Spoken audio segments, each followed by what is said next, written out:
ತಾಲೂಕಿನಲ್ಲಿ 21ನೇ ಜಾನುವಾರು ಗಣತಿ ನಡೆದಿದ್ದು, 20ನೇ ಗಣತಿಗೆ ಹೋಲಿಸಿದರೆ 13.168 ಜಾನುವಾರುಗಳ ಸಂಖ್ಯೆ ಗಣನೀಯ ಪ್ರಮಾಣದಲ್ಲಿ ಕಡಿಮೆಯಾಗಿದೆ ಎಂದು ಪಶುಪಾಲನಾ ಇಲಾಖೆ ಸಹಾಯಕ ನಿರ್ದೇಶಕ ಡಾ ಎಡಿ ಶಿವರಾಮ್ ಅವರು ತಿಳಿಸಿದರು.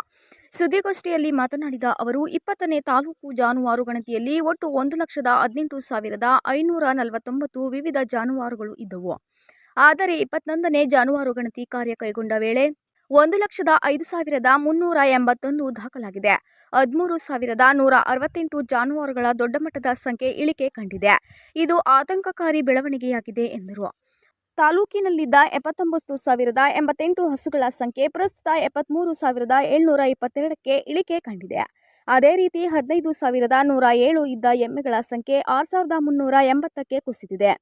ಕಳೆದ ಸಾಲಿನ ಗಣತಿಯಲ್ಲಿ ಹಸು ಎಮ್ಮೆ ಸೇರಿ ಒಟ್ಟು 94,195 ಇತ್ತು. ಈಗ 80,102 ಇದ್ದು 14,093 ಸಂಖ್ಯೆಯ ಜಾನುವಾರುಗಳು ಇವೆ ಎಂದು ಮಾಹಿತಿ ನೀಡಿದರು. ಈ ಸಂದರ್ಭದಲ್ಲಿ ಪಶುವೈದ್ಯರುಗಳು ಸಿಬ್ಬಂದಿ ಹಾಜರಿದ್ದರು. ಕಡಿಮೆ ಆಗಿದೆ ಅಂತ ಅನ್ಸುತ್ತೆ ಅಂತಂದ್ರೆ ನಿಮಗೆ ಗೊತ್ತಿರೋ ಹಾಗೆ ನಾಟಿ ಹಸುಗಳು ಸಂಪೂರ್ಣವಾಗಿ ಕಡಿಮೆ ಆಗಿದೆ. ನಾಟಿ ಹಸುಗಳು ಕಡಿಮೆ ಆಗಿದೆ ಅಂದ್ರೆ ಮೆಕನೈಸ್ ಆಗಿದೆ. ಎಲ್ಲ ವ್ಯವಸಾಯಿಗಳು ಕೂಡ, ಯಾವ ರೈತರು ಕೂಡ ದನಗಳನ್ನ ನಂಬ್ಕೊಂಡಿಲ್ಲ. ಅವರೆಲ್ಲ ಟ್ರ್ಯಾಕ್ಟರ್ ಅಥವಾ ಬೇರೆ ಟ್ರಿಲ್ಲರ್ಗಳು ಈ ತರ ಮೆಕನೈಸ್ಡ್ ಎಕ್ವಿಪ್ಮೆಂಟ್ಸ್ ಅನ್ನ ಯೂಸ್ ಮಾಡ್ತಾ ಇರೋದ್ರಿಂದ ಇದು ಸಂಪೂರ್ಣವಾಗಿ ನಮ್ಮ ನಾಟಿ ಹಸುಗಳು ಕಡಿಮೆ ಆಗ್ತಿದೆ. ಆಮೇಲೆ ರೈತರು ತಾನಾಗಿಯೇ ಹೈನುಗಾರಿಕೆಗೆ ಒಲವನ್ನ ಹೆಚ್ಚು ತೋರಿಸ್ತಾ ಇದ್ದಾರೆ. ಅಂದ್ರೆ ಆರ್ಥಿಕವಾಗಿ ಹೆಚ್ಚು ಲಾಭ ಬರುವಂತಹ ಉದ್ದಿಮೆ ಆಗಿರೋದ್ರಿಂದ ಸ್ವಾಭಿಮಾನಿ ಬದುಕನ್ನು ನಾವು ಸಾಗಿಸಬಹುದು ಅನ್ನೋ ಸದುದ್ದೇಶದಿಂದ ಏನಾಗಿದೆ, ಇತ್ತೀಚಿನ ದಿನಗಳಲ್ಲಿ HF ಹಸು, ಜರ್ಸಿ ಹಸುಗಳನ್ನ ಹೆಚ್ಚಾಗಿ ಸಾಕ್ತಾ ಇದ್ದಾರೆ. ಹೆಚ್ಚಾಗಿ ಸಾಕಿದಾಗ ಅದರಲ್ಲಿ ಹೆಚ್ಚು ಹಾಲಿಡುವರಿ ಬರುತ್ತೆ.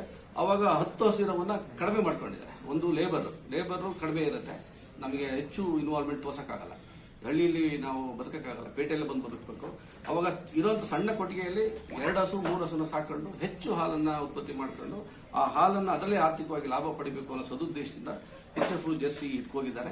ಆಮೇಲೆ HF ಜರ್ಸಿಯಲ್ಲಿ ಹುಟ್ಟಿದಂತ ಕರುಗಳನ್ನ, ಅದು ದತ್ತು ಗಂಡು ಕರುಗಳನ್ನ ಹಿಂದೆ ನಾವು ಗಂಡು ಕರುಗಳು ಹುಟ್ಟಿದ್ರೆ ವ್ಯವಸಾಯಕ್ಕೆ ಉಪಯೋಗಿಸ್ತಾ ಇದ್ವಿ, ನಾಟಿ ಕರುಗಳಾಗಿದೆ. ಇತ್ತೀಚಿನ ದಿನಗಳಲ್ಲಿ ಗಂಡು ಕರುಗಳನ್ನ ಯಾರು ಸಾಕಲ್ಲ. ಕಾರಣ